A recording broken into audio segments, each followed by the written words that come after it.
আসসালামু আলাইকুম ভিউয়ার্স, আশা করি সবাই ভালো আছেন। আমিও আপনাদের দোয়া এবং আল্লাহ তাআলার অশেষ রহমতে ভালো আছি।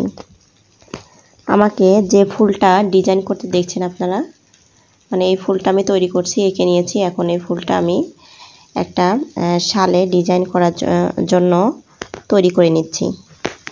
তো শালটাতে আমি যখন ড্রয়িং করব আপনাদেরকে ড্রয়িংটা ইনশাল্লাহ দেখাবো এবং এরপরে সেলাই ভিডিওটাও আপনাদের সাথে শেয়ার করব।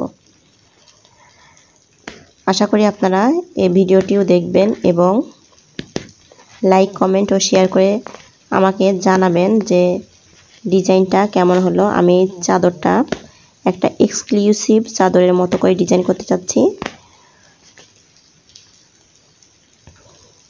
তো যখন চাদরটা পুরোপুরি সেলাই করা হয়ে যাবে তখন আপনারা বুঝতে পারবেন যে 300 টাকার চাদরকে কিভাবে আমি অনেক মূল্যবান চাদর হিসেবে